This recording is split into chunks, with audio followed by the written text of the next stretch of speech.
বড়ো জনগোষ্ঠীয়ে তেওঁলোকে কেতিয়াও অসমীয়া বুলি নকয়, বড়োৱে ক'ব, নহ'লে মিচিঙে মিচিং বুলি ক'ব। এই স্বৰবাসীয়েহে অসমীয়া বুলি। সেয়েহে তেওঁ ভাবিছে যে মিচিং বড়ো সমাজক বাদ দি পেলাই অসম বা অসমীয়া সমাজ বুলি তেওঁ যদি গঠন কৰিব বিচাৰিছে, তেনেহ'লে প্ৰথমতে তেওঁ অসমীয়াৰ যি খিলঞ্জীয়াৰ সংজ্ঞা তেওঁ প্ৰথমতে নিৰূপণ কৰক। আজিলৈকে অসমীয়াৰ সংজ্ঞা, অসমত অসমীয়াৰ সংজ্ঞাটো কোনো এটা সঠিক সংজ্ঞা দিব পৰা নাই। গতিকে অসম সাহিত্য সভাই প্ৰথমতে সেই কথাটোক তেওঁলোকে আগত ৰাখি পেলাই যে অসমীয়া কোন হয় অসমত, সেইটো সংজ্ঞাটো প্ৰথমতে নিৰূপণ কৰক। তাৰপিছত যদিহে তেওঁলোকে নিৰূপণ কৰাৰ সেই সময়ত যদিহে মিচিং সমাজক বাদ দি, বড়ো সমাজক বাদ দি, জনজাতি সমাজক বাদ দি পেলাই যদি অসমীয়াৰ সংজ্ঞা যদি তেওঁলোকে নিৰূপণ কৰে, তাত আমাৰ ক'বলগীয়া নাই।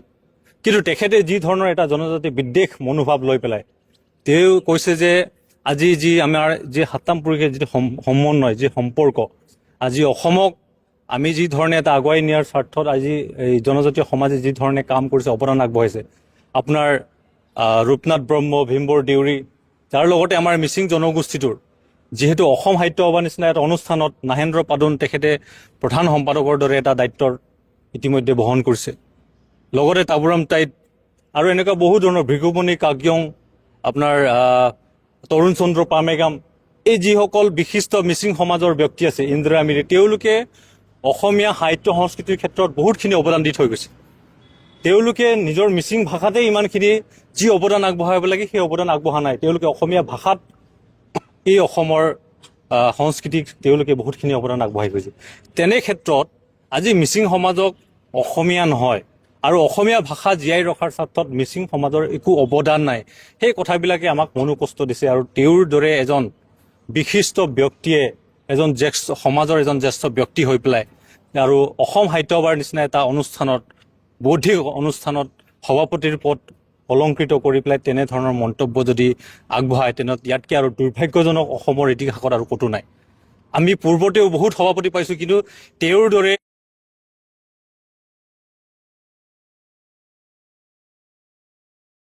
যদিহে মিচিং সমাজক বাদ দি, বড়ো সমাজক বাদ দি, জনজাতি সমাজক বাদ দি পেলাই যদি অসমীয়াৰ সংজ্ঞা যদি তেওঁলোকে নিৰূপণ কৰে, তাত আমাৰ ক'বলগীয়া নাই।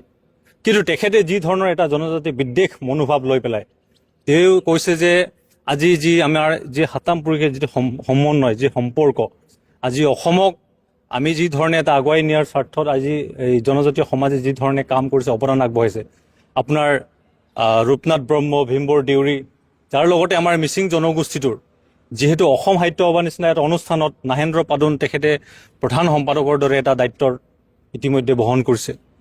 লগতে তাবুৰাম টাইট আৰু এনেকুৱা বহু ধৰণৰ ভৃগুমণি কাগ্যং, আপোনাৰ তৰুণ চন্দ্ৰ পামেগাম, এই যিসকল বিশিষ্ট মিচিং সমাজৰ ব্যক্তি আছে, ইন্দিৰা মিৰি, তেওঁলোকে অসমীয়া সাহিত্য সংস্কৃতিৰ ক্ষেত্ৰত বহুতখিনি অৱদান দি থৈ গৈছে। তেওঁলোকে নিজৰ মিচিং ভাষাতে ইমানখিনি যি অৱদান আগবঢ়াব লাগে সেই অৱদান আগবঢ়া নাই। তেওঁলোকে অসমীয়া ভাষাত এই অসমৰ সংস্কৃতিক তেওঁলোকে বহুতখিনি অৱদান আগবঢ়াই গৈছে। তেনে ক্ষেত্ৰত আজি মিচিং সমাজক অসমীয়া নহয় আৰু অসমীয়া ভাষা জীয়াই ৰখাৰ স্বাৰ্থত মিচিং সমাজৰ একো অৱদান নাই, সেই কথাবিলাকে আমাক মনোকষ্ট দিছে। আৰু তেওঁৰ দৰে এজন বিশিষ্ট ব্যক্তিয়ে সমাজৰ এজন জ্যেষ্ঠ ব্যক্তি হৈ পেলাই আৰু অসম সাহিত্য সভাৰ নিচিনা এটা অনুষ্ঠানত, বৌদ্ধিক অনুষ্ঠানত সভাপতিৰ পদ অলংকৃত কৰি পেলাই তেনেধৰণৰ মন্তব্য যদি আগবঢ়ায়, তেনেহ'লে ইয়াতকৈ আৰু দুৰ্ভাগ্যজনক অসমৰ ইতিহাসত আৰু ক'তো নাই। আমি পূৰ্বতেও বহুত সভাপতি পাইছোঁ, কিন্তু তেওঁৰ দৰে এনেধৰণে কোনো ধৰণৰ চিন্তা চৰ্চা নকৰাকৈ জনজাতি বিদ্বেষ মনোভাৱেৰে অসমত এটা যি এটা ভাতৃগাঁথি, এটা যি সাতাম পুৰুষীয়া সম্পৰ্ক আছে আমাৰ সমাজত, তাক এটা বিঘ্নিত কৰিবৰ কাৰণে তেওঁ যি ধৰণৰ এটা প্ৰচেষ্টা তেওঁ আগবঢ়াইছে, যি ধৰণৰ তেওঁৰ বক্তব্যৰ জৰিয়তে আমি ওলাই পৰিছে যে তেওঁ যে অসমত এটা জনজাতি বিদ্বেষ মনোভাৱ তেওঁৰ আছে। আৰু সেই কথাটোকে আমি আহ্বান জনাওঁ অসম সাহিত্য সভাৰ তেওঁলোকৰ কাৰ্যনিৰ্বাহক সভাই এই কথাটোক লৈ পেলাই তেওঁলোকে আলোচনা কৰক আৰু ডক্টৰ বসন্ত কুমাৰ গোস্বামী ডাঙৰীয়াই তেখেতৰ এই বক্তব্যক তেওঁ উঠাই ল'ব লাগে। যদিহে তেওঁ এই বক্তব্য তেওঁ যদি বাহাল ৰাখে, তেওঁ এইমতে যদি থাকে, তেনেহ'লে আমি TMPK জাতীয় ছাত্ৰ সংগঠন হিচাপে, যিহেতু অসম আমাৰো অসমৰ, আমি ইয়াৰ ভূমিপুত্ৰ, আমি খিলঞ্জীয়া মানুহ, গতিকে আমাক যদি অসমীয়াৰ পৰা হোৱাৰ পৰা যদি আমাক যদি বঞ্চিত কৰে তেনেহ'লে আমি বহি হাত সাৱটি বহি নাথাকোঁ। ইয়াৰ তীব্ৰ বিৰোধিতা আমি ভৱিষ্যতে আমি কাৰ্যসূচী হাতত গ্ৰহণ কৰিম।